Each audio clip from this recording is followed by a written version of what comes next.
one time that we were going to Florida, my wife I and I. forget. Is that peace or is that up your bum? What's You don't that? know the Churchill. Churchill What? was going to do this, and his assistant said that if you do it one way, it means like peace, and on the other side, it means up your bum. Oh, yeah. They went in. I got pictures. I could bring them to the next tournament for you. Is it Hold on. closing time? I just had to figure it out now. And I if figured it Dustin out. could But ask my him version was questions. funnier. All right. Just calm down. Calm down. This isn't IT. We can offend people. No one's going to chirp in our ear. Got a cool story, bro. Oh. Ah.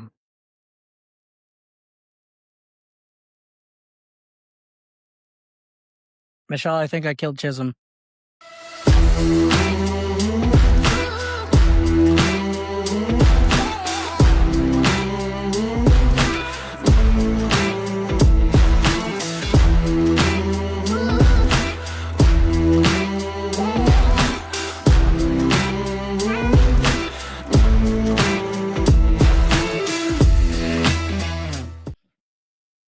Hey everyone, welcome back to Dynamite Talking Golden Tea, or maybe it's your first time. And if it is, boy, did you pick the right time to come, because if this doesn't get you addicted, nothing will.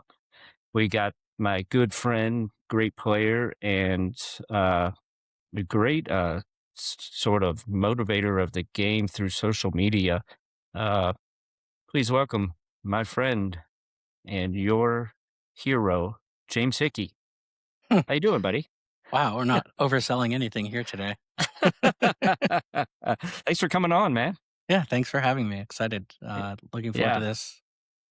Right on. You are one who is no stranger to the microphone, that's for sure. Whether it's Gino's podcast or jumping in on the stream. But this is probably, I don't know, is this your first video appearance on as far as Golden Tea? Well, besides playing, I guess.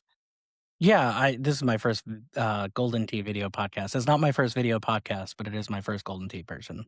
I didn't know if maybe IT had done one, like had interviewed you like during Worlds or anything. You know, they do their little things. You know, I'm sure they interview people and then like don't use all the footage. So I didn't know if they had thrown you behind the camera. No, not yet. I still have to work on my elevation in the game to get there. Well, just do like I do and stop making mains at Worlds and then make a run in the silver, and then they'll maybe they'll show a little more interest in you. Yeah. All right. Well, let's see. Off the bat, for the people that do not know you at all, and they're like, who is this guy? What's going on here? What's he all about? And where's he from? Where do you currently live? I live in Ponte Vedra Beach, Florida. It's a beach town off the coast of Jacksonville. Let's see. Hold on. I'm not that much of an aficionado of Florida. So let's see, Jacksonville. Oh boy, I'm trying to figure out if it's on the Gulf or thing. I feel like it's northeast. I'm going to say it's on the Atlantic. Northeast is correct. It is on the Atlantic. It is also, I believe, the birthplace of Ryan McCook. Fun fact. Wow. Yeah. Yeah. His parents live about a block and a half away. I found out recently. Has he, since he's been playing, has he always been in North Carolina, or did he live in Florida? Like, he used to play area? he used to play with Eversol over at Aromas on Steve Sobel's machines. That's in fact why they had those machines there. Unfortunately, that was well before I started like playing, at least in this group. Yeah, I gotcha. So let's see, how far do you live from the beach? I walk. It's like a 10-minute walk. It's maybe half a mile. Fucking A. Yeah. Good for you, man. Hell yeah, dude. You got a house, condo? How we built our dream home. We bought a plot of land, and yeah, it's a small plot of land that just fits the house. But yeah, that's all I need. The beach is our yard. That's fantastic. How long you lived there? We have been here, oh, geez, we will be here 10 years, coming at the end of this year in October. Wow, that's sweet. Um, and when you say we, who is your family, or what's your situation? My wife, Michelle, we were cat parents, for the last, 18 years, but we actually just lost our last cat, last week, Oh, sorry to as you hear that. could tell, Sorry to hear that. because we had some difficulty with scheduling, but, Yeah. yeah, so we're an empty house right now. Sorry to hear that. Are you gonna get another? Probably at some point. I think we might wait a little bit. We do have to travel for my job every week, so it's not the best for having pets. So y'all don't have kids, No, no kids. Yep, just cats. just Yeah. cats. Yeah. Any kids are y'all planning to? I don't know how old you are. I don't know No, if that's we've been married just about 18 years now. So I holy think cow. kids are not. Did you get married when you were 10? I'm 46. So what was that? I was 28. Good for you. Yeah. Yeah. I met I met Michelle once, I believe, in St. Louis. And I talked to her for a little bit, but um good job, man. You outkicked your coverage. Thanks. Yeah, she comes to every tournament. I would say that she meets like one person at each tournament because she's very shy and not usually there for Yeah, she was social. very friendly. Yeah, Yeah, yeah. Is she a drinker? not Like, really. does she fall into the Golden Tea Wives Club and get all No, hammered in up? fact, I would gather a guess that maybe she's had a drink or two at a tournament, but for the most part, like she likes her old fashions, her bourbon, but doesn't drink very often. No. Mm, yeah, it's that can be a dangerous slope if that group of women get their hands on you. Like, come do shots with us. Yeah, yeah. No, we're both usually um, pretty good at staying away from that activity. Not always. Sometimes I get drawn in. I don't is see she her getting coming to drawn in. Worlds? Yep, she'll be there. It's actually it's my birthday that Friday, and Ah, it's her birthday that Saturday. happy So early birthday. yeah, Yeah, so we'll both be and oh, celebrating hers is birthdays. the The following day. Yep. Wow, nice. Yeah, I mean Now, that I didn't really need a pickup line. It was just like, hey, my birthday is June 12th, and she's like, mine is June 13th. That's really cool. Yeah. how did y'all meet? At a bar in New York City when we both lived in New Oh, York. good. Yeah. Nice. Oh, wow, you lived in New York, like Yeah, right in that's where the we're both from.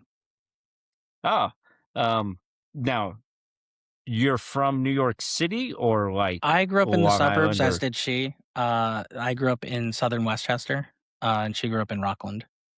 your wife's podcast? What is it about? What does she do? Yeah, so she's had a few. She's got one that she's putting more time into than others at this point, but she had one called a podcast for creatives. She's just likes doing creative anything, whether it be drawing, painting, graphic design, pretty much anything. And then the one that she's a little bit more focused on now is called Film to Table. And Okay, hold on. I'm writing this down. Podcast for what was the first one? creatives, Creative. This on YouTube, I assume, yeah. or And then the one that she's more is focused, it? It's a video, right? Oh yeah, because you said she uses Riverside. Yeah. yeah.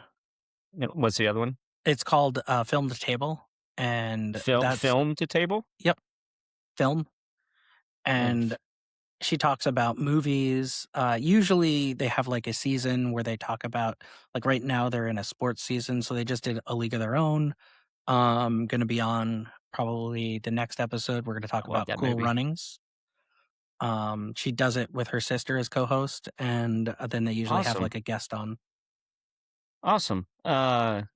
And so it's like an hour long thing, and they just talk about one movie, like their likes and Yeah, but dislikes it's type not thing. like it's a lot of like, what does the movie mean to them? What were things that they liked in the movie, and what are their experiences with it growing up? If it was a movie that they had some attachment to, or was this the first time they saw it, and what did they think? That kind of stuff. When did you move from New York?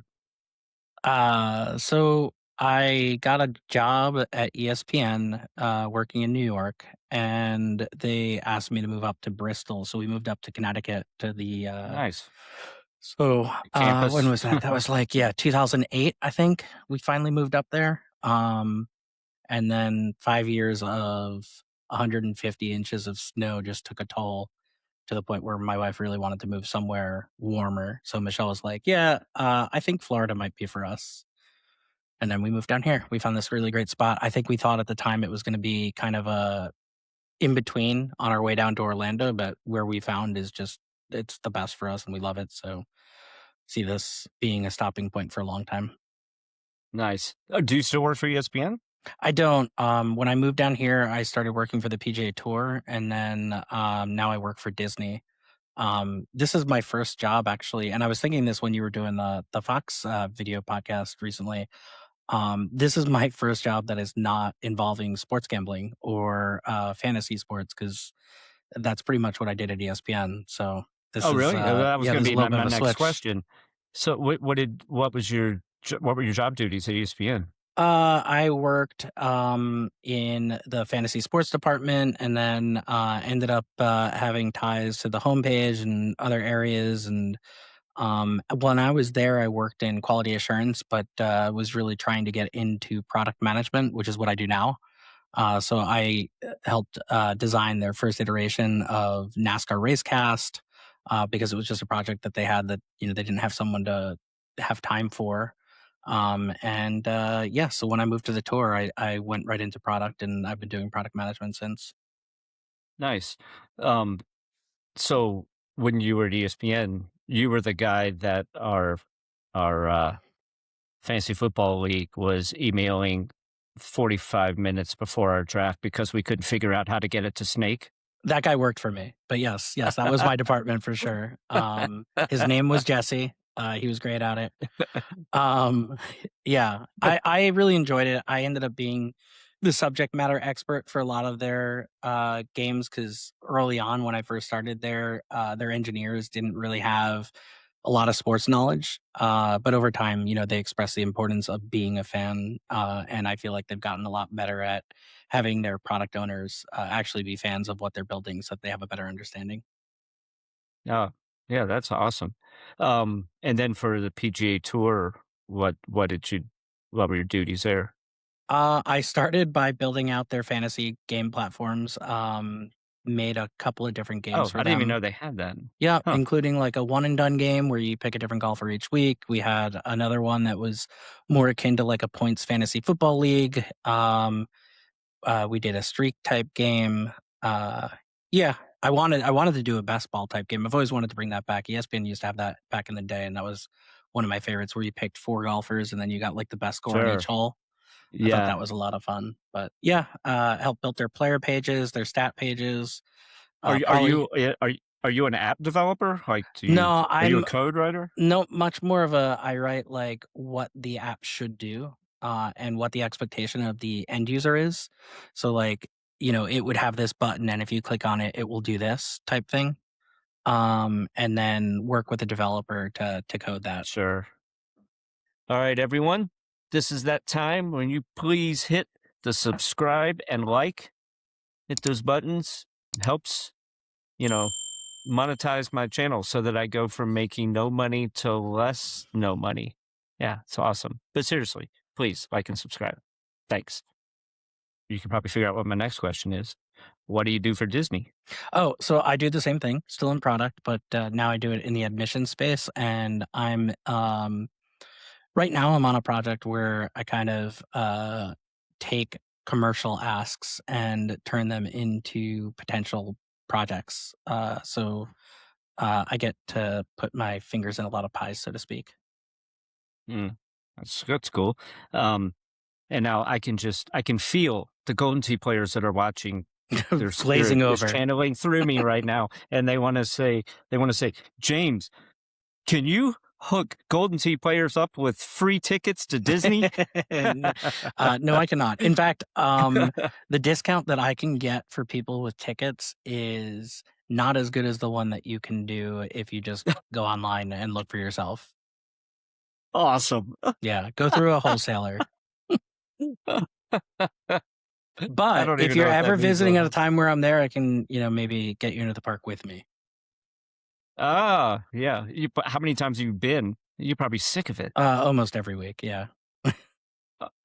W like, yeah, but you're at the office, you don't have to deal with the tourists and the crowds and the screaming No, kids, do I you? go down so I go down every week. Right now I'm going down Mondays, coming back Wednesdays, and usually Michelle and I'll try to, make the most of it and go out to like a nice dinner or something one of the nights, and that's usually at a park or maybe at Disney Oh, Springs. that's cool. Um, I'm picturing, like, backstage at a concert venue, like, you're walking up and there's a line of people and there's, some guy in a suit and headphones It and, is interesting and a when little we come. micro and you're like and you just come in and then you're like, "He's with me," and we Yeah. just we just So walk in. when we go on stage, as they call it, like, you have to have your name tag on, you have to be dressed nice, but the problem is that most of the people that are on stage have, like, their given uniform, right? So they're, like, wearing the plaid because 'cause they're the people at the front gate that are gonna help you with your ticket. So when they see someone come with, like, a dress shirt or even a dress shirt and tie, they're like, "Oh, this must be management." So they start skipping the people that are actually designed to help them and coming up to us. And it's like, you should go to the people in the plaid skirts and pants because those are the people that can actually help you. I have no idea what I'm talking about. So I don't like going on stage very often, but we do have to do it every It once in a while to so observe. on stage, is that slang for being in the Being in the park compound? during working hours and, like, observing On what guests are stage. doing and what friction It's points there like a might be. sounds like a cult phrase or something. In a good way, Yeah. Disney cult. Um, one time that we were going to Florida, my wife I and I. forget. Is that is that peace or is that up your bum? You What's don't that? know the Churchill, Churchill Eh, was gonna do this and his assistant said that if you do it one way, it means like peace, and on the other side, it means up your bum. oh, yeah, well, that's the peace sign, Okay, then the right? other way, so the way you were doing it before is up your bum. Oh, if it's backwards towards so Yeah, if your hand is towards you, yeah, that's yeah, peace, yeah. okay. Oh, okay. I forget there was a Alright. scene in, I think it was in The Darkest Hour where she was going over or his assistant was basically going over, like, "Do it this way, not that way." So when we were gonna go down to Florida, I don't remember if it was during Golden Tee or not, but my wife and I had talked about it, and we were like and she had never been to Disney, and I was like, "Do you wanna" I was like, "Do you think it was something we could do?" I was like, "I went when I was in high school with my family." And I'm like, it's something to see, there's gonna be a bunch of kids, but Epcot is cool, we can blah, blah, blah. And so we kind of went just in the research phase, like maybe, and then I looked at the prices. I'm like, there's no way we're gonna enjoy this much. I Like don't know how anyone affords do it. something else. I don't know how anyone affords it. It's so It's expensive. We unbelievable. know it's expensive, and then it's still sold out every day. So it's It's kind of hard to incredible. explain. Yeah, And I know family, like friends that have kids, and they go like they save up for vacation, and that's where they go every single year. And I'm like, I don't get it. I mean, and they if it love were it. true supply and demand, we'd probably charge twice as much. But it's the perception of like Disney being unattainable to the average family is just not something that I think Disney wants. Yeah, yeah. But they want their money. Yeah, And it's funny because like my friends that do go all the time, like I made a joke like what's kind of like what's the matter with you? And they got pretty offended, like they were defending it kind of like a cult. yeah. No, it's definitely passionate, and it's built from childhood memories. Like you notice that a lot of the people that end up going with their family are people that went with their family when they were younger, and it's generational like that. Sure, yeah. No, no, that to each their own. Okay, that's great. Um, when I went online and was looking at when I went to Facebook and put up your profile and I was just kind of going around. Well, I like to peek at people's pictures just to see if I find something and to ask them about. And I noticed that there was a couple pictures where you and Michelle both Looked like you were at Cowboys games. Are you a Cowboys fan? Because it sounds Yes, like you didn't live in Texas. I didn't. My parents were both Cowboys fans, so I grew up in a Cowboys household. So yeah, we're Cowboys fans. We try to go to a game a year. I actually have not been the last couple of years. Um, but yeah, we enjoy going to games. Enjoy going to baseball games a lot. I guess those pictures haven't made it up on there. I try to go to a different stadium every year. I've been to 27 different stadiums, but Oh I have a man. lot of current stadiums to go back to that I haven't been to, like the new stadium yet. Oh sure, sure. Yeah. I That haven't been to and Denver. you're talking about baseball? Yeah, I haven't been to Oh. the Rockies Oh Stadium. man, I've Coors Field is amazing. It's beautiful. I mean, the team sucks, but the stadium is awesome. Yeah, I've been there once, not to the stadium, just to Denver for like 2 nights. Um, but it was a work trip and we didn't get an opportunity to go to a game. Sure. But when you lived in New York, did you ever hear or go to a bar called Off the Wagon? It was in Greenwich Village. Yes, yes, absolutely. I've been there You many sent times. me. No, and there was a sister bar and I can't remember what it was called, but They got a few. yeah, Jake's Dilemma. Jake's Dilemma, which Um, was up on the Upper West. And mhm, yeah, so actually, I think the night that I met my wife, I was supposed to go up to Jake's Dilemma, and we ended up going across the street and we went to a bar called Time Out instead. But yeah, like when I was in my early 20s and I was living in Hoboken, which is kind of like the unofficial sixth borough. We would go into the city and Jake's Dilemma, Off the Wagon, anywhere that was down in the village was great because you come in on the PATH train and you're right there, or on Christopher Street or Bleecker Street. And then if we were going to travel a little bit, we go up to the Upper West. sure. So the reason I know that bar is when I was bartending in Vale for like 10 years, um, one of the bartenders there when I started, he he is one of the owners of all those bars. And he's from New York and he moved back, left Vale, went back, and then him and a couple of guys started these bars. And now like they've got restaurants and bars and they've got like a donut place in Charleston. And one of my best friends who was a groomsman, uh, one of my groomsmen at my wedding, he works there. He's a manager and he's also got percentage interest in it and stuff. Um, so I haven't been to New York in a while, but when I go, I stop in and say hello. But they have a great marketing thing. They're like, like they have those beer specials that you just don't see in New It was York, and they're like, but then people come in and they'll spend a ton on shots. Like they don't just, yeah. it's not like college kids, but it gets them in the door. It's I feel like it was definitely geared towards people that had been in college recently, though. It felt yes, like 22 to 28 was probably their demographic because it sure, also had like maybe not flip cup, but they definitely had beer pong at their hmm, locations and yeah. a lot more of like bar sports before bar sports were really a thing. Like famous people would come in there all the time, like Dave Attell, to like hang out, like it was their favorite bar. Okay. The guy that does In my head, Michael Che would go in there, and they'd come in there, and then like once people started bothering them, then they'd leave, yeah. and But what are you gonna say? Yeah, well, in my head, Off the Wagon was a little bit more cool, a little bit more, just like a regular bar, but like a dive bar, hole in the wall, whereas Jake's Dilemma was a little bit more about like the bar sports. Sure. But that just might be my memory. I mean, it was a long time ago. A couple of years ago, my buddy was working, and he was in the back. He was managing, and he'll bartend when he's out front, but he was in the back, blah blah blah.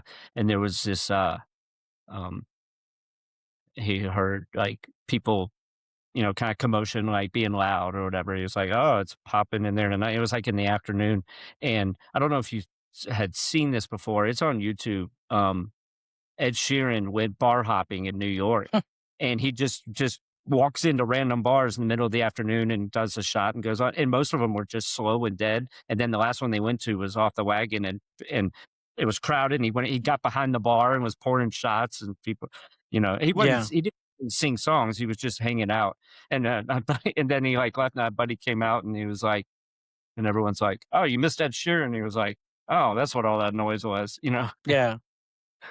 Um, but the guy, Danny, that is one of the original owners, he's like incredibly funny and he's got this like really like fantastic sense of humor and everyone's drawn to him.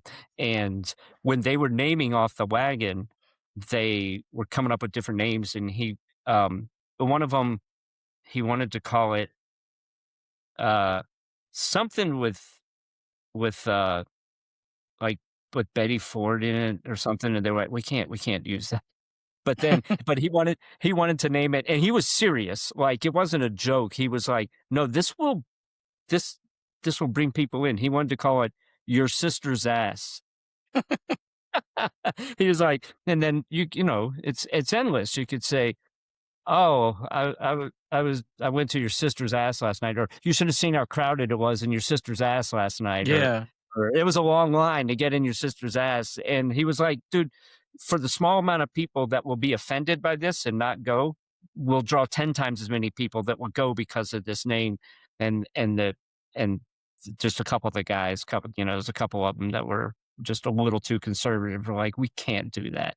That actually reminds me, when I was in college, I was a marketing major, and one of my things was you had to, like, I think it was like a senior project, you had to divide into a group and you had to create a new business. And, you divide into groups of 3 or 4 and create this new business. And our concept was the library, and it was a bar. And I think, many people have done this by this So point, but, yeah, this yeah. is a long time ago.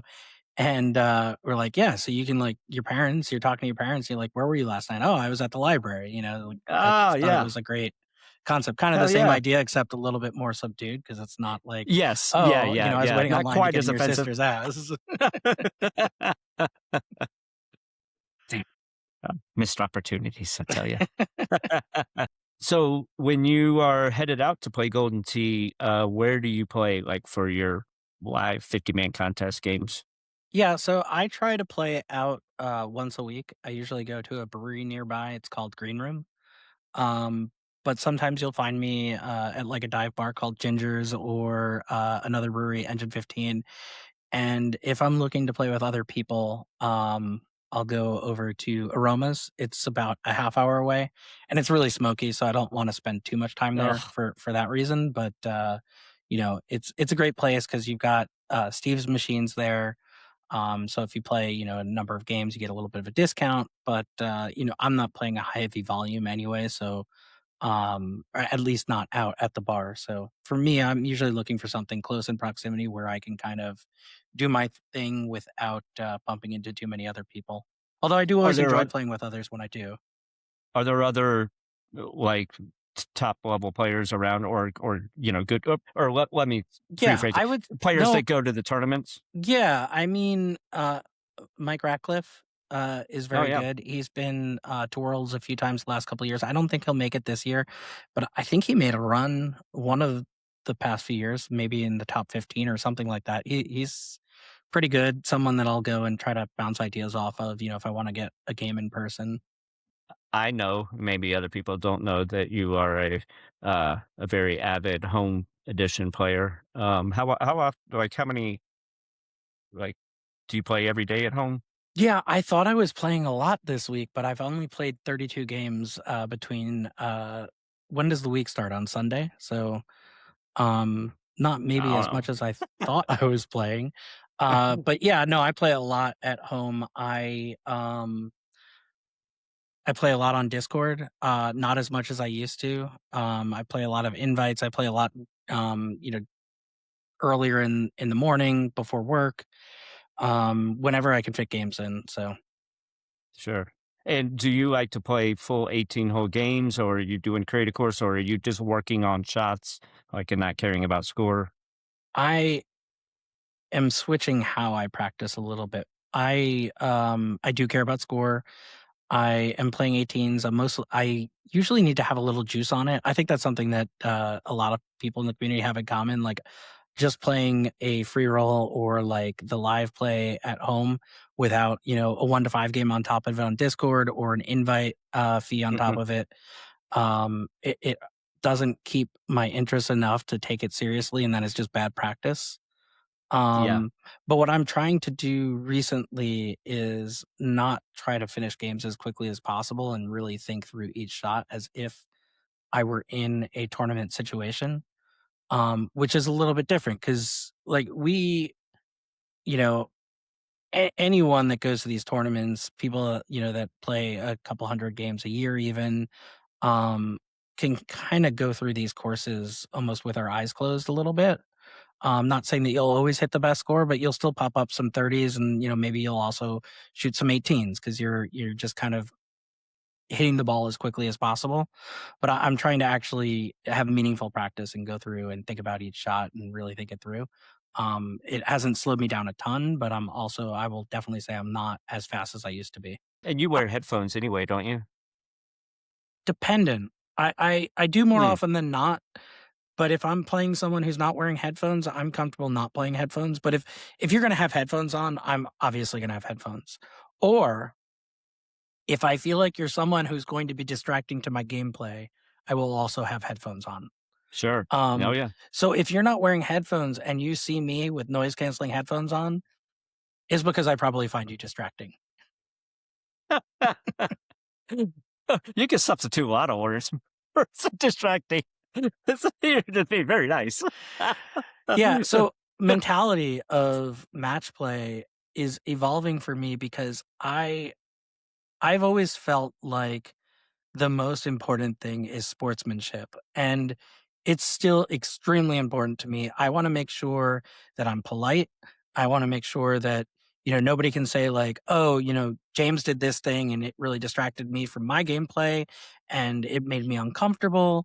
Um, and I used to take it to the level of making sure they were having a good time, even when, I might be up one or two strokes, which kind of gets Your you mom is so proud of you right now, James. She's going to watch this. She's like, oh, that's my boy. but it gets you out of your mentality of, like, I want to crush this other person. And it's Mhm. really hard to The do. Michael Jordan syndrome. Yeah, it's Or hard to not do syndrome, both, right? focus. Yeah. So I've tried to take it to a different area where rather than focus on the person, the match, or anything, just focusing on each individual shot. And I do play music that I try to get a certain level of intensity. But I will tell you, so St. Louis was the first time that I had kind of done this, and it was after a comment that Michelle made coming home from Florida. And I say it in a really disparaging way for myself. She swears that this is not how she phrased it, but something along the lines of, like, you were beaten before you even started your second match because you didn't Oh, like the course that was picked and you didn't like the person you were playing on that course. And, what I took from that is, one, I shouldn't care what the course is. I should care what hole I'm on and what my approach is for that hole. And two, I need to reframe my mental focus and just what have. was the course? I won't ask you who the person is, but Well, I what can was tell the you who it course? was because I've lost to this person in each of the last 3 tournaments. Oh, It was Barack. oh. And the It course wasn't was a personal dislike. It no, was no, a no, no, competition no. dislike. Yeah. Yeah. It was Barack It'd and have it been was so much more Hawkeye. fun if it was personal, but okay. No, so You're Barack too nice. knocked me out of Carolina on Hawkeye. I lost on Hawkeye in Dallas, not to Barack, and then I got uh, in the main bracket. I got Barack again on Hawkeye in Florida, and it was kind of like, here we go again. Also, You my went, here we first go again. match Yeah. in Florida was also on Hawkeye, so Hawkeye just kind of was like getting in my head a little bit. Yeah. Um, the course that Now, I when worked, Michelle said when Michelle said this, did she say that because she knew that about you, or could she see it on your face on the stream, she was or right had you there. told her? She was 5 feet away. Oh, She she saw was it. what? She saw it. Oh, She saw my reaction. She saw it. She knew. it landed on Hawk, and you went, Jesus Christ. Yeah, no, not quite like that, but I'm pretty transparent. She knew. Um, so a couple of things. One, I decided, I'm going to focus on every shot and not really think about what course, what's next. St. Louis, I didn't look at the bracket once. Other than my first match, I had no idea who I was playing next. Um, At one point, that kind of got spoiled because one of my friends texted me and said, "Hey, keep it up. You know, you got this. You know, JoJo's a bum," which obviously is not true, but you know, friends are friends. Um, but I got Hawkeye against JoJo, and I felt like I had worked on that course a ton to make sure that it was not going to be the course that was in my head, and so I was pretty happy with that. And yeah, my approach of just focusing on every hole and keeping an intensity level was great throughout the entire tournament. I still think I was polite. I tried to be. But I will say detoxing at the end of the tournament and, you know, coming down from that intensity level was interesting and maybe more of a challenge than I expected. What do you mean? Elaborate, please. I like to be easygoing and, you know, roll with the punches and like having that intensity level. While I think it was good for my competitive side, you know, it's just like it was almost like a different person in the moment, and not the entire time, but just like yeah, I felt like there was a little bit of a come down afterwards. Yeah. Well, I say this in pool tournaments and in going to like when it comes down to it, at the end of the tournament, there's only one person who's really truly happy all the way around, and that's the winner. I Yep. mean, even the second place guy is going to be like, it's hard to forget. No matter how many matches you won, it's hard to forget the mistakes you made that kept you from winning. Yeah, I mean, I can always remember all of them, and like I go back to Yeah. even the very first match that I lost. It was to Chris Knight in Florida in 2020. I think I started 3-0, and then I went 0-2 my last two matches. Um, but I was playing Chris Knight, and we were tied GT par going into 18, and I thumbed it right into the water. Um, really just thumbed it a little further right than I wanted to. And he's like, "Why did you do that?" And I was like, "Because this is my first tournament, and I'm really damn nervous." He's like, "But you just played 17 perfect holes." I was like, "Yeah, I don't know who that guy was." But yeah, going back to your comment, like I can remember almost every shot that caused me to lose a match. Me too. Me too. Uh, in fact, it's like all I think about for like a week. Yep. One of my weaknesses is letting my foot off the gas pedal when I get ahead. Like if I get ahead, like if someone makes a mistake and gets a par on a hole on an eagle hole, and I get up two strokes, I'm like hole six. Yeah. You know, my brain says this is over. You know, I just coast. And then it invariably it'll cause me to get lackadaisical. I'll just not put that a little bit more focus on, you know, make sure this is not going to roll into the trap and have a steep bunker shot that's very hard to chip out of. You know, like it just where if it had been tied, like guaranteed I wouldn't have come anywhere close. But I'm kind of like, this is over. This is just a formality. This match is over. And then just get lazy and focus. And all of a sudden it goes to the trap and I get one stroke back.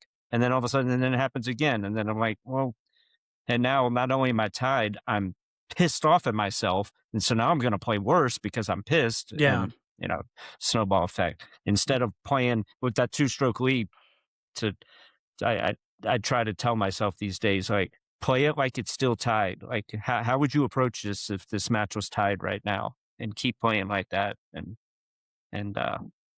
Why does but, that you happen? know, I mean, it's not even like that happens to me even in the 50 mans. I'll get a hole in one, I'll be happy about it, and then because I'm happy, like I screw up the next hole. the next hole, I do that. I'm the king of it. Oh Yeah. my God. It's unbelievable. You know, someone who doesn't do that, like probably the, I would say the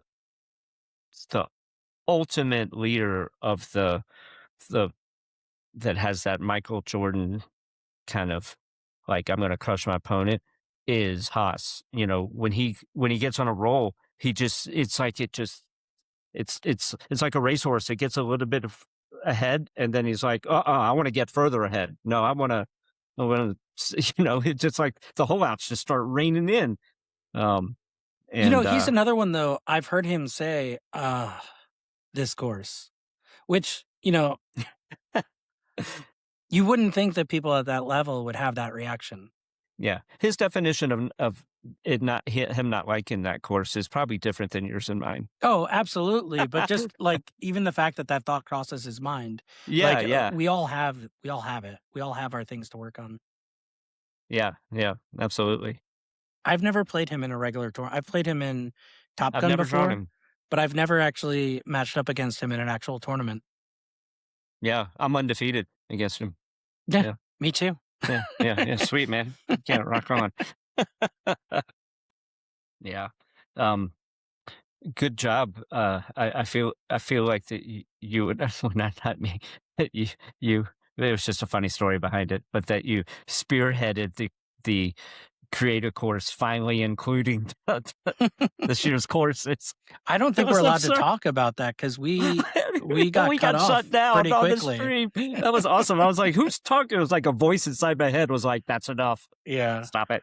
I've never had that voice before tell me to like stop what I'm doing. For those that don't know, at St. Louis, James and I were on the live stream commentating, and then and so we have headphones and we're watching the matches, and then and we're talking about IT and not very favorably because we were saying, why did they wait so long to add these courses to the creative Yeah. course? And all of a sudden, this little voice comes in our headphone, and all of a sudden goes, "All right, stop. That's enough." And he let us go for a little bit. And what you have to know is like we're super passionate. Everybody is in the community. And we want to give our money to IT so we can create these Yeah. courses and figure stuff Yeah. out. But yeah, it was funny here. It was Yeah, I it's was like the voice of I God was like, came "What in our is—" ears. Yeah, yeah, because it was kind of faint. It wasn't like at the same volume as ours is right now, but it was like it was like if you had a thought in your head, but you could hear it just faintly, like the little devil on Yeah. your shoulder. And I guarantee if you looked at my face at that moment, it was more ash white than it looks right now. No, you have a rosy glow. My video will get better as it gets dark. I've got some sunlight coming in on the corner over here. Let's see, what time is it there? It's 7:30. Yeah. um, so do you play regular golf, like real golf or golf? I used That's what to. some people would call it. I dislocated my hip a number of years ago, and I struggle to get through now. So I had surgery on my left hip, and Ugh. I hit the ball really far in high school. I wish I could combine my high school self with my current self, but I was very flexible, and I could hit a 3-wood, 290, and I had no Nice. idea where it was going.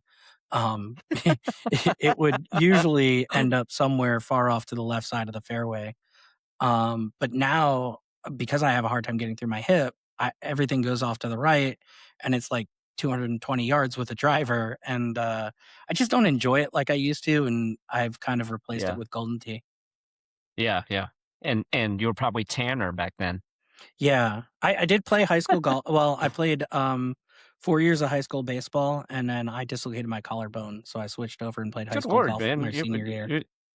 Was you a ultimate fighter? How do you get all these So I did. injuries? I was very flexible. I had to get tested to make sure I didn't have something called Ehlers-Danlos, which I don't. But I've What is dislocated a that? lot of my joints. It's just like when you have weak ligaments.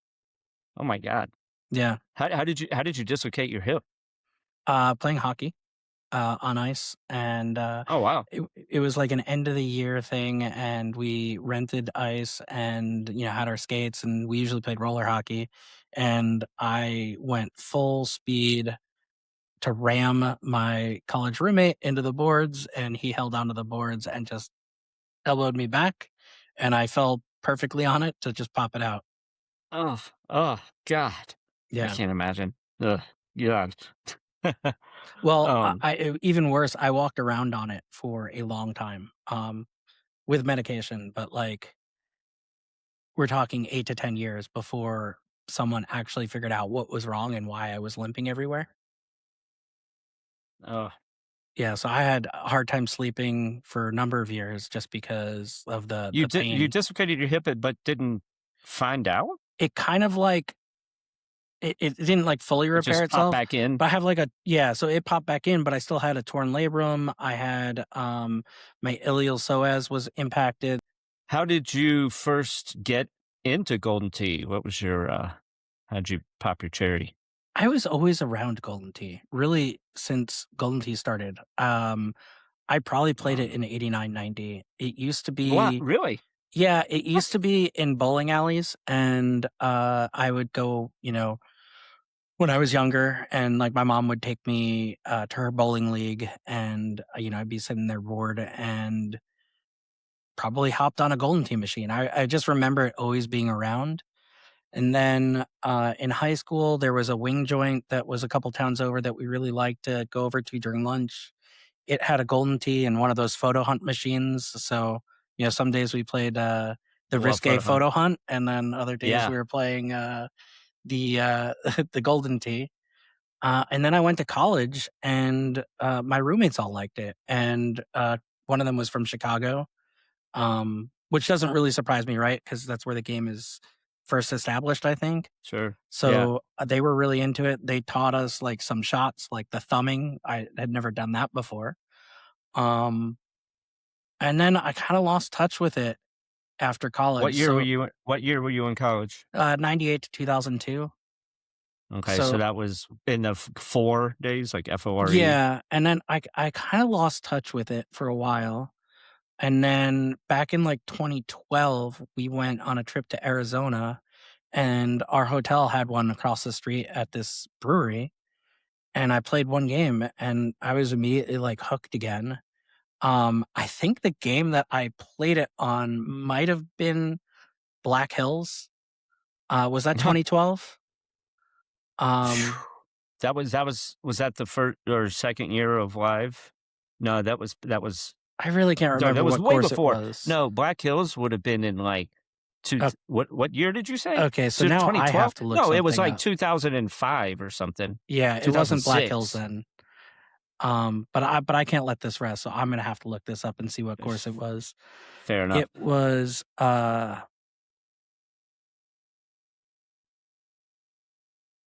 oh no, it was Coconut Beach. And I was like, I remember really liking this game. So we came back the rest of the week, and I played it a few more times. And then when we went back to Connecticut later on, I kind of started to get back into it. I would play maybe 1 or 2 times a week, not a ton, because there's really very few places for me to play. And then when I moved down to Florida, everywhere had a golden tee. Like, you can't go out without seeing a golden tee down here. If you look on the map, there's like 50 of them within 5 miles of my house. It's No kidding. crazy how many machines are down here. Wow. And I started playing 3 times a week, then 5 times a week, then 15 times a week. And By then yourself, or did you find a group at the bar Michelle would fives play. that did it? Oh, nice. Yeah, Michelle would Excuse play. me while I open this drink. She does not play anymore.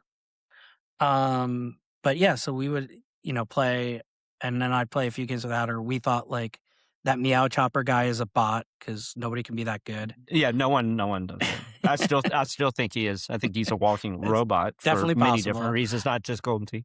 I did finally tell him that, like, the first time I started taking this game seriously. And I got in the Golden Tee League that was on Golden Tee Fan. And that was kind of cool. And I went back and looked at like some of the names from that. I don't remember now, but like people that I've now met in person, I had no idea who they Yeah. were at the time. And then when that shut down, Was it in the Underdog Sports, like Golden Blab? So it was on Golden Tee Forum? Fan was how I found it. Oh, okay. And when that shut down that league, he said, "Hey, if you want to keep in contact with people that have been in the league, go to the Facebook group." And that was probably around 2017, 2018. And You were like, then what's Facebook? that's when I discovered that there was this whole community of people who really loved this game and went to tournaments. I didn't even know there were tournaments. So then So what was your handicap back then before you was got actually exposed to this? so 2013, I was probably like a 22, 21. But Yeah. by the time that I found the Facebook group, I was probably a 27, 28. The courses had gotten a lot No easier, kidding. right? Yeah. So Yeah, I mean, by the time we were playing Alpine and Rocky, whatever the courses were that year, I feel like I kept playing Alpine to try to get my first 30, but I actually ended up shooting a 31 before I shot a 30. But yeah, my handicap was probably a little inflated too because I did probably spend more time trying to get that 30 on some of the easier courses. So were you like back then? Were you consistently finishing like getting $2 back, or were you like kind of 2 to 1, kind of alternating? Yeah, I don't know if consistently. I do remember anytime I hopped down to silver, I was really excited.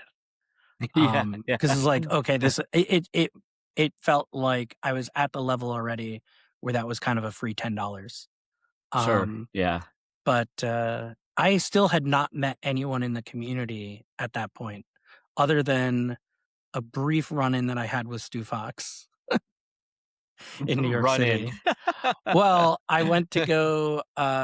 There's a place that I'd played with a friend every time I came up to visit, called Snafu, and I was there at like noon, and I played 2 games, and then I went into the bathroom, and I came back out, and someone was on the machine, and Michelle was like, "Yeah, that guy. He like as soon as you went into the bathroom, he came running down the stairs and checked in."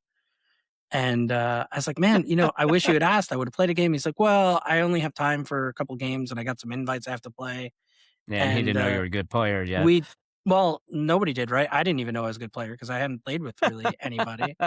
And so I played with him, and I got a super albatross on the par 5 on the back of Rhineland, and it was to win by 1 stroke. So it was like a Oh, really fun little moment. And I've not like consistently, but kind of kept touch with him since, and love going up to New York and getting to play games with him.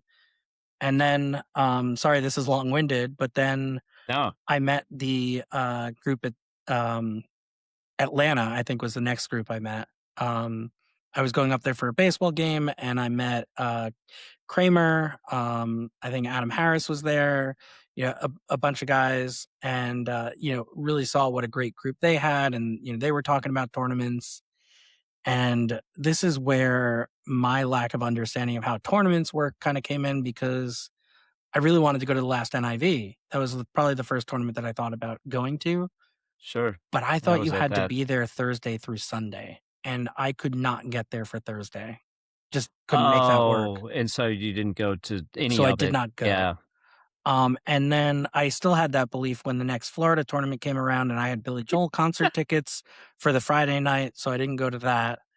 And then finally ended up going to my first tournament in 2020 in Florida, and found out you don't have to be there Thursday and Friday. And boy, like I was like, man, I wish that I had known that because I would have gone so much sooner. But yeah, that's kind of how I got to the point where I started playing at tournaments. that's awesome. So when you were first started and then up until you were shooting those, 27s, and or what you said you were around a 27 handicap and chasing a 30, you were all self-taught at that point, I was, for I the mean, most part? other than my friend from Chicago in college who taught me how to thumb. And I will say also, when I came back to it in 2012, I don't know if it was just my memory was wrong, but like I remembered being able to thumb it like 100, like what we think of as 100 now. We didn't have the shot Mhm. meter then, but like I remember being able to thumb it to the line. And when I first started doing it again, I was like, I'm getting nowhere near the line with my thumbs. But they've obviously, gotten stronger and stronger over time. But when I first Or came they back, I just was like, changed the dynamics of the game, did maybe. they? Do you think? I don't know. I I have don't no remember idea, or because if I just forgot exactly how that thumb motion worked. But I just remember coming back and like trying to thumb shot. I was like, this worked because it doesn't seem to work very well right now. But obviously, I'm doing it again. So so your screen name is Choi Story 2. Tell us how, that came about. it came Is that about. is that still your is that currently your change, It or is. do you change? So You I haven't was changed it up, have you?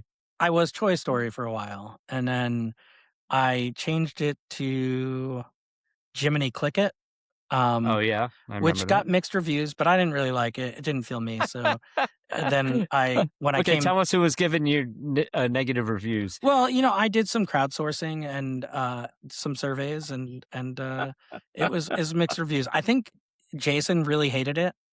A few people really liked it, but I trust Jason. He's got good taste. Yeah. What specifically did he Well, not like it? Or what did I he just liked say, "I don't about it like it"? was okay. So it had the Disney in it with Sure. Jiminy Cricket. It had my Sure. name in it with, Sure.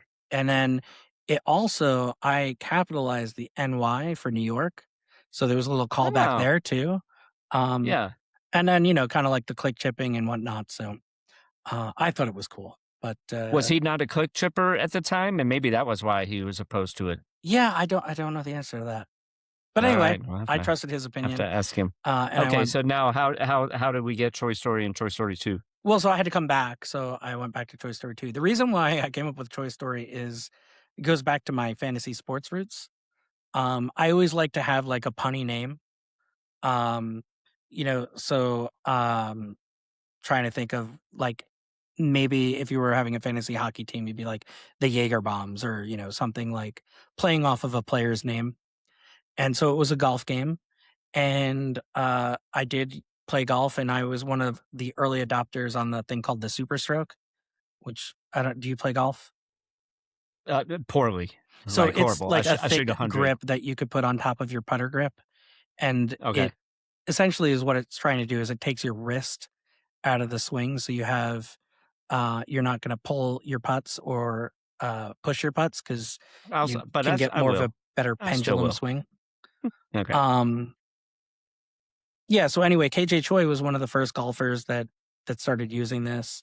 I was using this. I had this in my head, and I had to come up with a name quickly because I had someone come up to me at work and say, I saw your name on Yada Yada's Golden Tee machine. Like, you play that game?" And I was like, "Yeah." And at this time, I was going around to different locations all the time and like trying to knock the records off. And I realized it was putting my actual name up there, and I was like, I don't think I want people knowing that I'm at all these different bars, like, playing this video game. So, I came up with a name, and Choice Story was it, and I was trying to think of something funny, punny, whatever, and that was what I came up with, and I've had it ever since. So it doesn't have anything to do with Toy Story, No, well, it kinda does, right? So that's the punniness of it. It's Choi, because of golf, but, instead of Toy Story, it's Choi Story. Yeah. but are you a Toy Story aficionado? Is this one of the I'm not, but movies it that is a Michelle Disney has it is a reviewed? Disney-owned property. Oh, I did not know that. Oh, well, it's all adding up. Yeah, you've been a long time regular on Gino's podcast. For those that don't know, Chris Longino has a podcast. It's not video like this, just audio, and they do before the tournament and then after the tournament recap. And how you've been a regular for a long time, years now. Yeah, I think maybe 2 or 3 years. I don't remember exactly how that happened, but I think, like, I had played a bunch with Gary and Brian at a tournament, and they were looking for a third because Van Hoosier couldn't make it. And that's kinda where it started, and I was telling Gordy about it, because Gordy and I, we bounce a lot of ideas off each other, and I was just like, "Hey, yeah, I think I'm gonna be on Gino's podcast," and he's like, "I wanna do that." And then yeah, he kind of ended up on that same one with me, and um, we're not on every one. He's got a rotating group of people, but it They is don't seem to fun. rotate anymore. I don't know. Like I Yeah, don't remember the last time Brian was on it. yeah. I don't think Brian is. I mean, Van Hoosier's been on it. I think Sobel's been on it. He likes to do the one where he has like the women of Golden Tea for Florida. So Yeah, and I was he asked me to join, and I was on one of them. That was a lot of fun. And you were there, I think. Were you there, or was I filling in for you? I was not there, but I do remember that was good.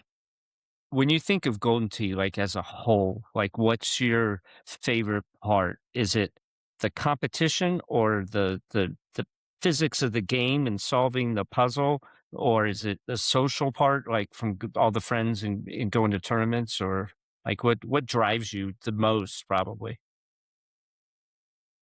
This is a really tough question, and I did hear this one in advance, so I did think about it a little bit, and my immediate answer was the competition. I tend to dive into things and try to master them until the point where I feel like I've gotten about as far as I can go. And then I kind of dive into the next thing. Mm-hmm. But along I'm the very way, similar. I've made some amazing friendships, and I do like the social aspect is awesome. Yeah. And I've said recently in reflection, like, it's great getting better and better at this game. But I also miss the times where, Friday and Saturday night, we're hanging out in the corner with a group of, 7 or 8 B guys and just having a blast and not thinking like, am I staying out too late tonight? Am I going to have a bad Saturday because of this? Because we were just Yes. having a Yeah. great time. And Yeah. it's difficult. It's difficult to not want to do that, right? Because you get to see these people only so many times a year. But there also is the realization that if you get sleep and you prepare well, you're going to play better. So I think it's the competition that drives me, but the friendships keep me coming back.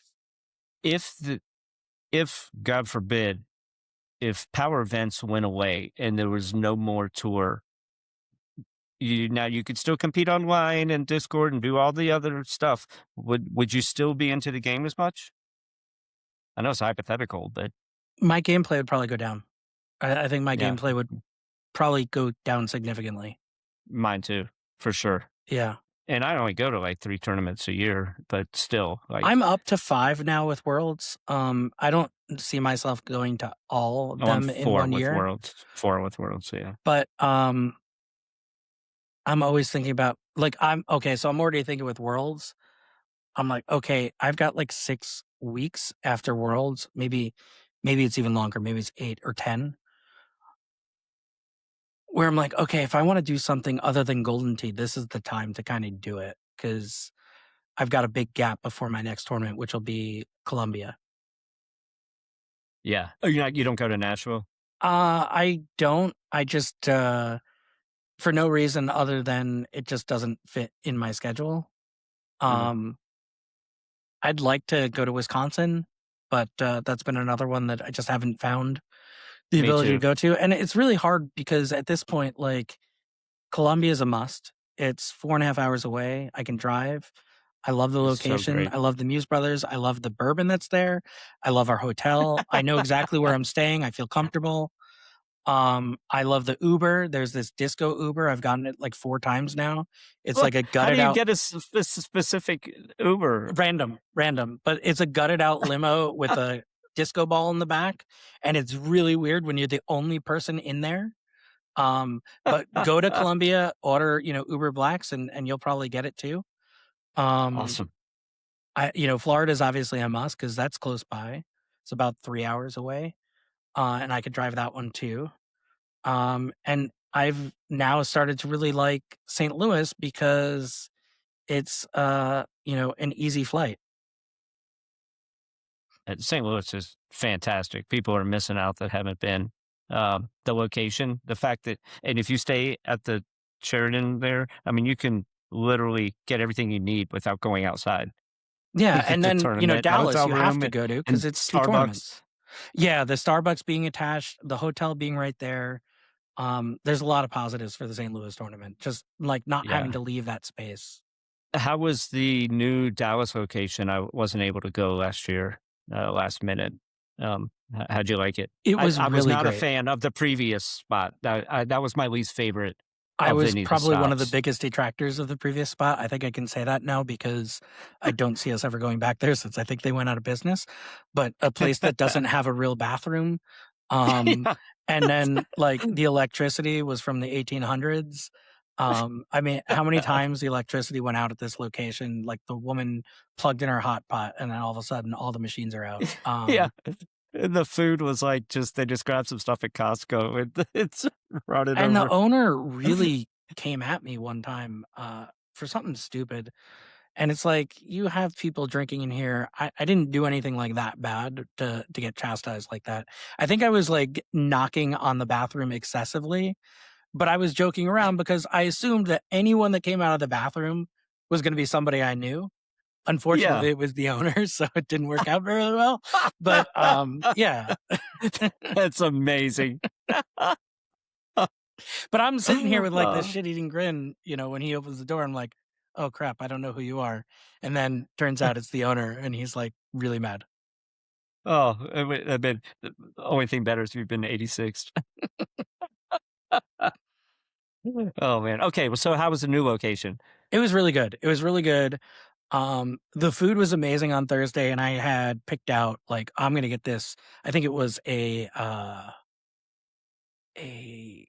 not chicken Caesar wrap. It might have been like a chicken ranch wrap, and I'm like, I'm gonna get this all weekend. And then they had a more limited menu the rest of the weekend, and the food was fine, but like the menu that we had on Thursday was amazing. So I hope that they expand the menu a little bit next year. But the location itself was great. They went out of their way to really make it awesome. Great service, coming over all the time, asking, do you need anything? I felt like things were quick for a bar just picking up um, who and what we are. I thought they did an amazing job. You are one of the, yeah, I mean, if you talk about the quick chippers, I mean, your name even had it in there. You have, uh, as far as mastering it, as close as anyone else has. Is it something that you like? If you could wave a magic wand, would you make it so that that had never been a That's an design interesting in the game that question. could make it happen, or are you like, I love it, like? I It's mean, such it a does tough take time, question. now people that say like, "Oh, it just dumps on the game," like, "It just makes it too easy." Well, yes, but you still gotta execute it, and just because it's easy, how come I could sit there and say it's easy, but I miss a lot of them. So, it still takes a talent to do it.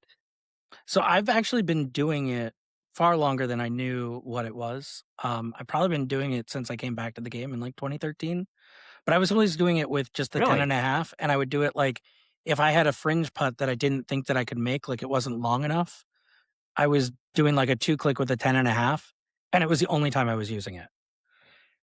And you And were doing it the same way, like yeah, 2 little clicks and slamming it in? well, I don't slam my thumb, but yeah, I was doing it the exact Well, same yeah, way. yeah, but But I huh. didn't know what it was, and I never thought about expanding on it until Had you been shown that before? Because no. people say, like, where who came up with it first, Oh, and JoJo definitely. I mean, I'm not saying I came up with it, but I'm just trying to explain that I didn't ever see JoJo do it. I Um, see. but the reason why I ended up starting to expand on it and do it, I guess it was the first year I went to Worlds, so like 4 years ago, was because I played a game with Clint after the Florida tournament, and I did it with the 10 and a half, the same shot, the only way I ever did it. And he goes, "Oh, you click chip." He's like, I don't see many people do that. And I said, "What's that?" He's like, "You just did it." And I'm like, "Oh, you mean like what I just did with the 10 and a half?" He's like, "Yeah, that's click chip. JoJo does that." And I went back after that and was like, "Oh, that's interesting." Like I was only thinking of it as like a shot from the fringe when you couldn't reach the hole. And then Yeah, I spent the next 3 months like trying it with every club and, "Oh, can you go further back?" Or "How many times can you do it?" And now like everyone is so good at it. Like yeah, I don't pretend to think I'm even like a top 10 click chipper. And I do it differently than other people. I think that, some people like inside 30 yards or inside 40 yards or, just perfect.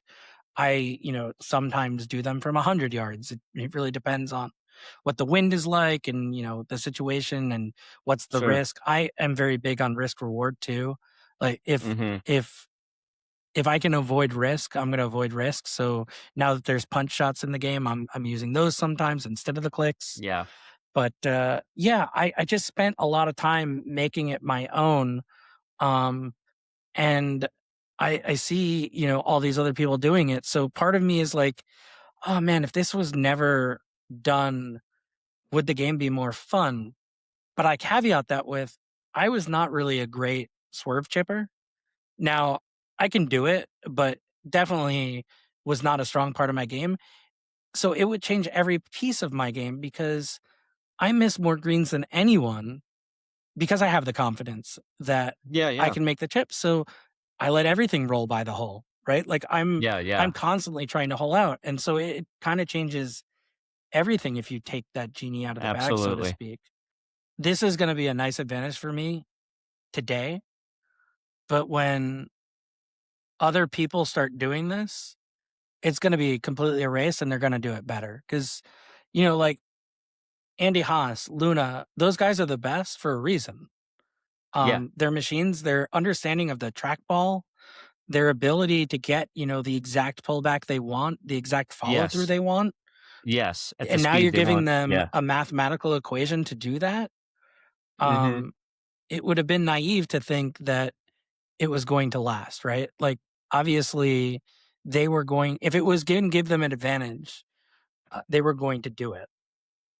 You asked me Pro earlier move. if I had any good stories, and you bringing up Yes. Stenmark actually made me think of um, it's a story that those that I play with often know. Like Jason knows this, Gordy knows this, Longino probably even knows this, but I don't know that everybody knows. The first time I met Stenmark was at the Dallas Holiday Tournament. And I think he had taken a few years off. So it might have been 2022, 2023. I'm not really sure exactly when it was. And I was wearing a Die Hard shirt. So you also asked me if I was on my wife's podcast. The only episode that I was on was when they covered Die Hard, one of my favorite movies. And I Yeah. had a One of your favorite movies. That's awesome. Die Hard holiday, Nakatomi Plaza holiday Christmas party shirt. Awesome. And Stenmark came out to me and introduced, he didn't really introduce himself. He said, "Hey, I just wanted to tell you I love your shirt, but I hate that you're wearing it." And I'm like, "Oh, Okay. great." He's like, "Yeah, because I plan on wearing the same shirt tomorrow." And so we're talking, and I'm like, "Yeah, And I said, my name's James. What's yours?" And I think I was playing with Daniel and Al, and the two of them were just like cracking up because I just asked Mark Stenmark, like, "What's your name?" in a Golden Tee tournament where he's probably the most famous person The there. most well-known Yeah. place he could be. So that is the first part of the story. The second part of the story is about a year and a half later when we're at Worlds. Wait, hold And on. But hold on. When he said, "My name's Mark," I was like, "Oh, yeah, did obviously I know who you are." oh, you did? Yeah, Okay. yeah, yeah. No, it wasn't like, yeah, okay. So about a year and a half later, we're at Worlds when it's up at that comedy club. And there's a pizza place up there that I forget the name of it, but it's like top 11 or top 12 in the world or in the country. So Gordy and I went there for dinner, and we're walking back. And it was my second night there. I was eating Are there you talking about the one at the movie theater in downtown? yeah, The old on Fremont Street. Yeah, and there was A pizza you're place saying in about that little rundown place, there was the it was top about 4 blocks 11 away. pizza place in the world? Yeah, That can't be right. and it was really good. Not in that complex. No, not in that Not in that. complex. It was like 4 blocks Oh, away. So I went there every day for dinner. It was fantastic. And so what's it called? I don't know the name of it. Ah, damn it. I'll look it Okay. up later. All right. So I'm coming back from having pizza with Gordy, and Gordy starts talking to somebody on the street corner, like, "Oh, how'd you do?" and blah blah blah. And oh, you know what? I think this was actually before. No, this is definitely before qualifying. Because long story short, I introduce myself again, and I say, "What's your name?" Craig Kinsler. So I have done this I twice. thought you meant to Mark. So I have done to this Kinsler, twice yeah, to nice. people who are 2-time world champions. So that's kind of my. But the funny thing with Craig is it's even better. Now, granted, it was really dark out. We're coming home at late, and That's your excuse. It so was I couldn't dark see out. him that great. But the exact same thing happened when he was on the machine next to me the next day, and he's like, "Hey, you're playing pretty well." And I was like, "Oh, thanks. My name's James. What's yours?" And he's like, "My name's Craig. We met yesterday." That's even better. So at least with Mark, I only did it once. With Craig, I did it twice. So now we're at the part where the last question that Andy Fox, we have our guest ask a question to the next guest. And he said, What is one thing you would add or eliminate from Golden Tee? Now, that's the way he asked it. You could make that a two-part. You could suggest to add something or eliminate, but that was his question.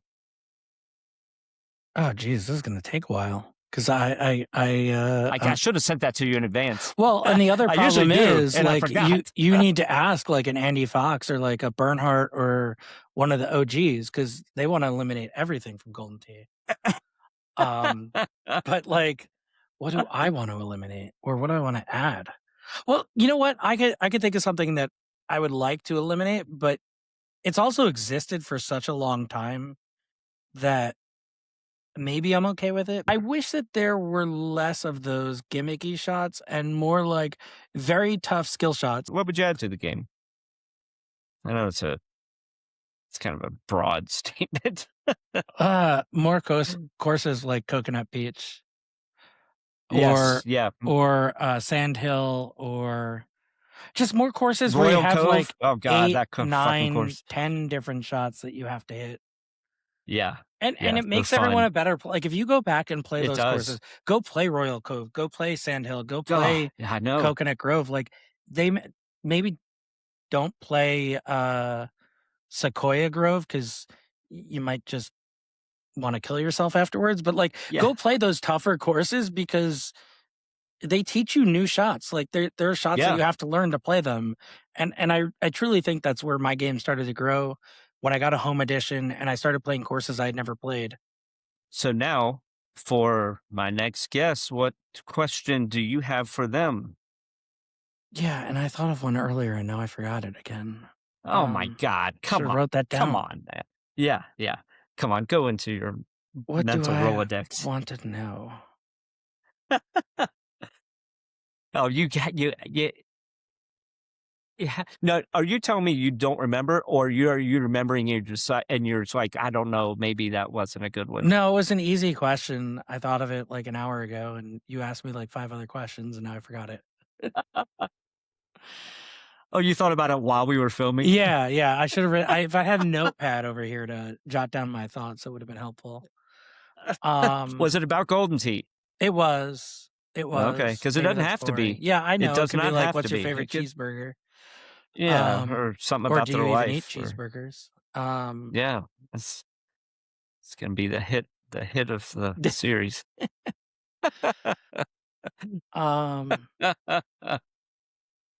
Oh, It's okay. all right. I got one. I'm gonna spice Wait, do this I have in to very answer the smoothly. question? No, Okay. you're just asking it. So this is an odd question because like, and maybe I only think about it like this, but like, if you could take one part of someone else's game, what would it be? Oh, yeah. Okay. Now I'm asking just so No, I I could get will give an clarification. answer. I would take Taylor's creativity. I think that Oh, okay. Yeah. That was another part. What my follow up was, is it a specific person and a specific thing? Yeah. yeah, like you could, you could say whatever. But I just the way that he looks at the game and figures out what each of these new clubs is doing and tries to make everything to an advantage. Yeah. You didn't All ask right. me about the question you asked other people about like mentoring or anything like that. And I don't really feel like I've had one. Well, I sort of did. I asked if you learned from someone when you were playing when you first started, and you said no. You were kind of self taught. But So I've I learned figured from every that was single big. person I've played with. And if I ever No, have a okay. theory, I reach out to Paul and I'm like, "Hey, what do you think about this?" Like he's my kind of my go-to. Yeah. But yeah, He starts explaining using terms that I don't know what he's talking about, and I'm like, cool, right on. but Then I I'm even embarrassed to ask him to elaborate.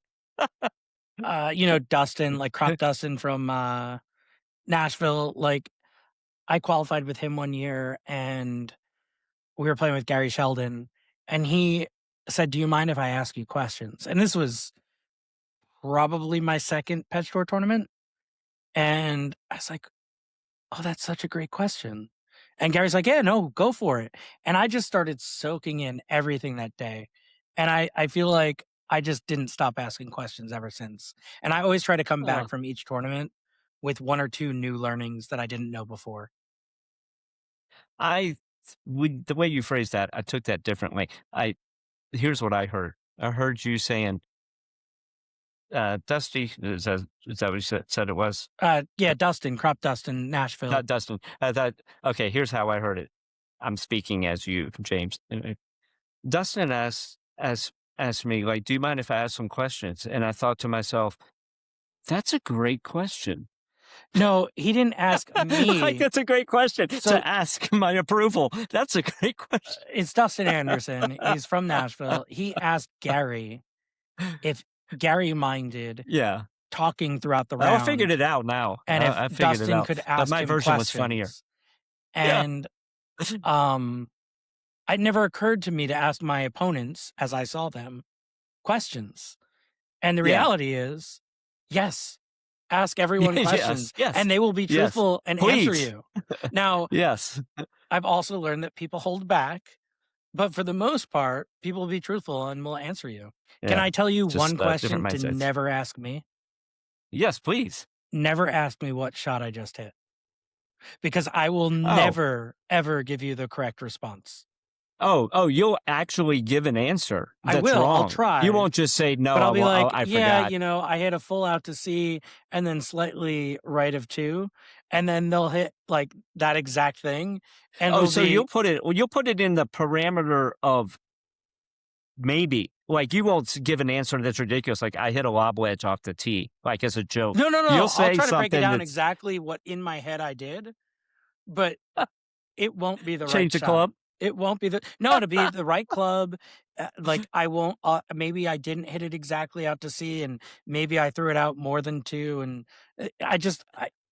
in the moment, I don't remember it afterwards. Strong gamesmanship right there. That's So pro don't level. ask me what I just hit. If someone does during like match, you're like, yes. If you ask me what I Yes. just hit and you try to copy it, 90% of the time, You're going in the water. it's in the water. Yeah, you're going in the water. All right. Now, we are everyone's favorite part. Is this I'm where sure I you're sign familiar. an NDA? You got a can lot if you want. You got a lot of paperwork there. Yeah. It is the Quick Shot Turbo Seat. Oh, you know what? I didn't make it up to this part of the podcast, so this will be fun. Uh-huh. Really? Oh, so you've watched all of them, but not No, all I'm kidding. I've of watched this. each of them. Okay. All right. So you know the drill since you have seen this before. 1 word answers. No, it doesn't have to be 1 word. It can be 2 words. Not a common nickname. And it can be funny. It can be accurate. It can be touching and sweet. It can be mockery. It can be anything that you want it to be. Try not to give it thought. I know that's hard to do, but the idea is just kind of off the top of the head. But James Hickey, you ready for the Quick Shot Turbo Seat? Yeah. All right. First one, Chris Longino. The best youngest player ever. Okay. Host, yeah. We do the descriptions later. You've seen this before. Okay. Maybe the best way to put it is like the original best youngest player. Okay. All right. Now just calm down. Calm down. All right. Next, we have Gordy Brown.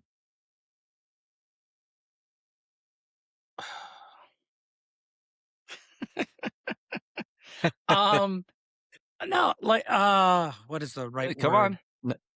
on. That's what I asked you. Yeah, I know. No description. I don't need a dissertation. You just fire an answer, and then we'll talk about it later. Okay, there you go.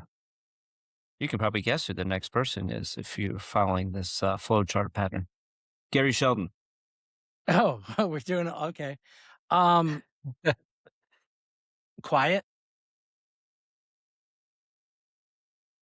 Okay. I can see where you're going. Okay, next person. You probably wouldn't guess this flow chart. T-Wig.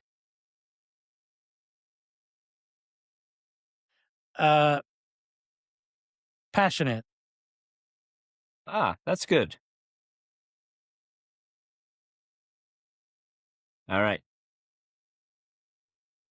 Jason Los Giavo. Sarcastic. Nate Webb. Analytical. Yeah. Kyle Heasley. Goof. Oh, yeah. I hope that's All not right. offensive. This isn't IT. We can offend people. No one's going to chirp in our ear.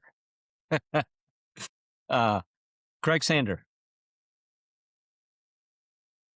Oh man, he's a barbecue. I forecasted that one in my head. But I could have put Admirable for him too. Okay, And I'll get into that later. Cool story, bro. Okay. Yeah, you will. Robert Washburn. Wow, I got cool story, broed.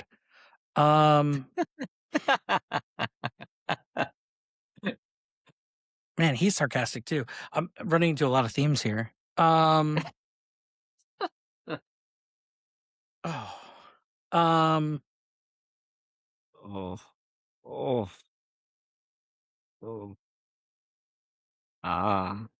I have a couple of different ones I was thinking, but maybe let's go with camp counselor. Wow.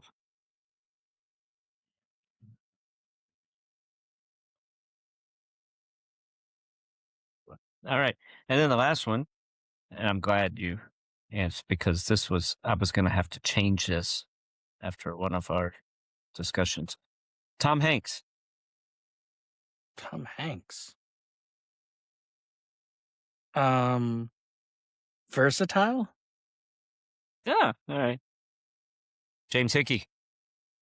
You completed the quick shot turbo seat. Great job. All right. Now let's go over these. Now you can breathe. Chris Longino, you said best young player, and I'm sure there are people screaming, going, "What? Come on, have you not seen Haas's kid yet?" All right, but you said then you've clarified with original. Yeah. So, and I'm not even sure where you were going with that. I'm not sure the history of what Gino playing as a youth. Okay, so there are so many different ways I could have gone there. Gino has been so supportive of me. I feel like he let me into his 60-man tournament back during the COVID time when he didn't really know who I was. After, I think it was originally supposed to be like 54 people and he found 6 extra spots. I feel like he had James Hickey stock maybe before anyone. And yeah, just very positive. Actually, a lot of these people have this in common, just very positive and keep me feeling positive about myself.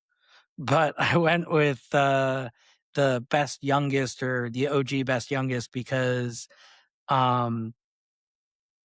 he does always mention, I think he was the previous youngest to make worlds.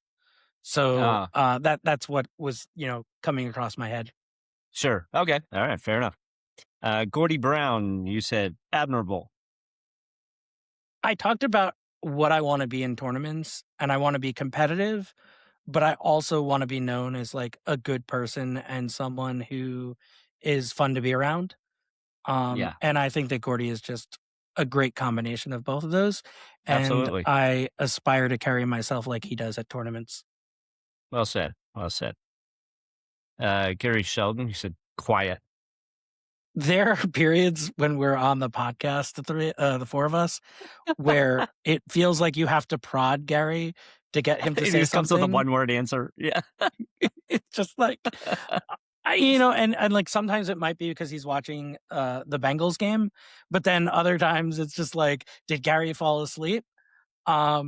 And he has insights. Is he furious at everything? He disagrees so much that he's like, I just don't want to offend my friends. That's how wrong they are. And Gordy and I sometimes can suck the air out of the room. But yeah, it's just like I feel like sometimes we're trying to push him into saying something, and so that's why I had quiet. He's he's a teacher, right? He is. He teaches Or a math. coach or something? He teaches also math? coaches, I think, girls basketball. Mm. What grade is he a math teacher? Do you know? High school, I think, but I don't know. Mm. Right on. Oh, I can't imagine. I could not deal with those kids. No way. I wouldn't have wanted to deal with myself in high school. Um, T-Wig, you said passionate. I mean, everything he writes on the internet comes off with All passion. caps. It might All be caps. it might be something you completely disagree with, but he is certainly passionate about what he is writing.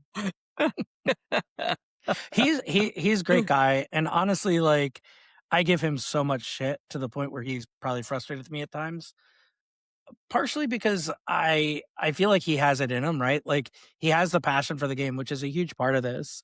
He puts in a lot of effort and work. He is one of those, like, I can't do this. Improved a lot. I can't do that. So he needs to get past that. But he has the same passion for the game that the rest of us do. Yeah. And He's yeah, improved a lot. he has. A whole I think lot. he's good Yeah. people. Yeah. He does Me not too. click chip. It's not for him. He can't do Oh, it. can't do it? Or is he just like personally against it so he won't learn it? Can't do it. Okay. I Self-proclaimed got you. can't do it. Anyone can do it. He can do Okay. it. Yeah. Jason Giavo, you said sarcastic. Yeah, I mean, if you're looking for somebody to pat you on the back and make you feel better, probably not the guy to hang out with. But you know where you stand with him, and love the sarcastic banter back and forth with him. Love talking Seinfeld with him, and he also is another one that had James Hickey stock early on, and if I start to get in my head a little too deeply and I'm going down the wrong golden tee path, so to speak, he kind of sets me back on track. Yeah. I remember when he was first coming on the scene, and we seemed to draw each other in tournaments a lot. And at first, it was like I would draw him, and I'd be like, "Well, I mean, man, he's an awesome guy." I basically just drew a bye, Yeah. and he would just crumple against me. And now it's like, okay, he's better than I am. I won in St. Louis, but it was only because of one. He messed up one hole in Kings Canyon, and it cost him, and it just never recovered from that. But um, but I feel he's like hell of a player. Hell of a him, player. Gordy, and I really encourage each other to do better because we see what the others are doing, and when one has a good tournament, then it just inspires us, and we feel like we want that, and then the next tournament, the other of us does better. Yeah. Let's see. Nate Webb, you said analytical. I have to start by saying I really enjoy Nate on the stream. I feel like every time I listen to on the stream, if I don't learn something, I have something else to think about at least. And so I enjoy that, going back and listening and being like, oh, I never really thought about it like that. Let me see how I might incorporate that. Um, I had a great conversation in St. Louis with Nate about radians and how they come into play in the game. About Not what? gonna About what? radians. A radiance? Yeah, like Like in what angles way? expressed in the terms of Yeah. pi instead of, yeah. Just like Yeah, it was you're in super regards. dorking out. Yeah, it was in regards to how the wind affects the golf ball.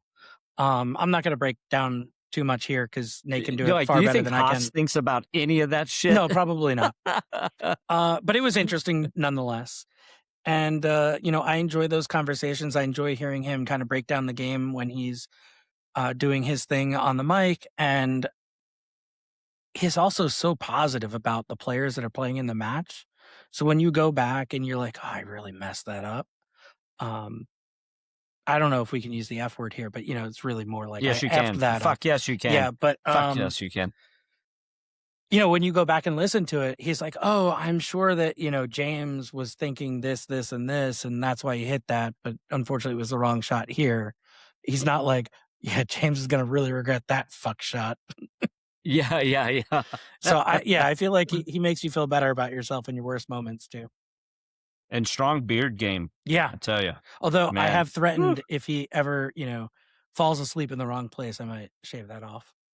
Now that would be a podcast. All right. Let's see. Kyle Heasley, goof.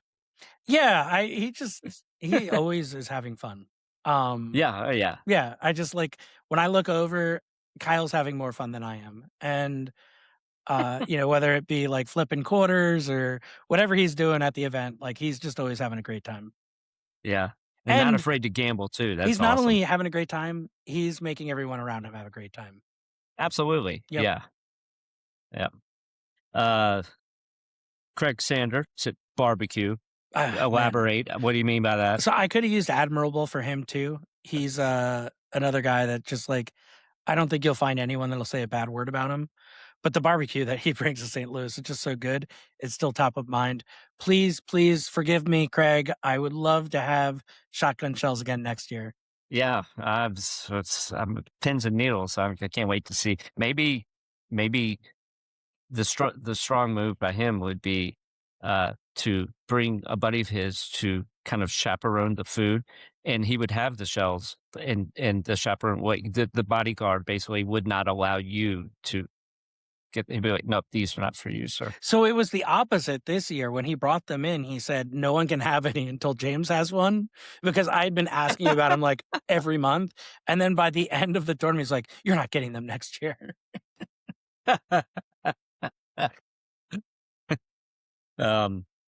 Robert Washburn, camp counselor. Yeah, so I was trying to think of the right word for him. Nemesis came to mind because I always seemed to run into him in like the closest to the pin or handicap, and it never worked out well for me. But I came with camp counselor because every time he posts a picture on Facebook, it's like him and all the young kids over in Austin. And yeah, it looks like he's like the counselor over there. Oh, he's gonna love it if he watches this. Yeah, because I don't know that that's necessarily like a compliment. It feels like you're saying you look like you could be their dad. no, I mean he's Like, he's probably my age. I But know. like, but everyone in that The Austin, counselors are usually older than the campers. well, there's a lot of 20-year-olds playing over in that Austin or Cedar Park location. It always looks like such a fun time too. It does. I'm jealous. I'm highly jealous. Yeah. Let's see. And then Tom Hanks, you said versatile. Well, like the first part of his career, he was doing all the comedy goofs. And then with A League of Their Own, I felt like he kind of did like a dramedy. And then after that, So he's good. So doing good. Forrest Gump and starting to get the much more, leading man serious drama roles. And he knocked both out of the park. I use a quote of his from a movie sometimes that I'll whisper to myself as a joke, but also like a motivator. In Golden Tee, like when if I get a really lucky bounce, like I hit a horrible shot, one that should have gone in the water, and it's hanging on an Invisaleaf on a slope like this, and now I have a makeable chip, and what before I hit that chip, I tell myself, I go, earn this. What is that from? Movie? Saving Private Ryan, okay. right before he dies. Yeah. Like he says it to Matt Damon, like, earn this, like make this worth it. Yeah. So I'm like, oh, I got this good role. Oh, that's good. Here. So earn this, like make this fucking chip. Don't make this lucky thing. Yeah. I am a huge rewatcher of movies. I rewatch them all the time. That one's a tough rewatch because of the first like 15 minutes. Yeah. But it's a great movie. It's so good. Yeah. It's so good. We went and saw a show downtown called From D-Day to VE Day. And it, it's about that period in World War II. And as soon as I got home from the show, it was probably like 10:30 at night. I'm like putting on Saving Private Ryan. So that's the last time I rewatched that. It was probably like maybe 6 months ago. And I hadn't seen it probably since it had come out. But that first scene, there's no music. And there's just the storming of the beach and the screaming and the gunshots and the crying and the wailing. And like, It is so good and so It's impactful. so good, so intense, yeah. And then the very end of the movie when Yeah. and you just can't help but cry. Oh, another war movie that I cried the hardest at. I don't know if you call it. Well, I mean, yes, it's a war. It's about World War II, but Life is Beautiful. I haven't seen it. Oh my god, dude. Oh, it's like an I don't know if you call it independent, but I think it's an Italian movie. It's funny, and then at the end, it is just fucking heart wrenching. I think it won all sorts of awards, and it's an older movie. Um, and it's in it's in Italian, I think Italian, some foreign language, so it's dubbed, but you forget that you're reading subtitles, not dubbed, subtitled. Yeah, Life is Beautiful. It's man, so good, so good. Uh, yeah, it's about concentration camp and blah blah blah, but Yeah, it I've is been meaning to go amazing back and movie, watch amazing. Schindler's List, and I wanna watch Nuremberg, which obviously just came out. Yeah, yeah, I haven't seen that yet either. All right. Well, that was an amazing episode. I had a great time, James, and I really appreciate you coming on, man. You were a stupendous guest, uh, and I don't know. I'm at a loss for words because you and I are never at a loss for words. So I feel like it's fun to throw that in there. But thanks. In all seriousness, thanks for coming, man. It was a Yeah, great time. it was a lot of fun. That quick hitting at the end is, outside my comfort zone, but, we made it work. I love it. I love it. That's another thing. If I could just pull people out of their comfort zone, I feel like I've accomplished something. Normally, I just do it in person by um, just being making people feel awkward around me. They're like, when is this dorky guy gonna leave me alone? But this was just as effective. But right on, man. It will be good, and I will see you at Worlds. And um, take care, everyone, and tune in for the next one. Hit like and subscribe, and we'll see you next time. Yeah, see you Peace. in a couple weeks.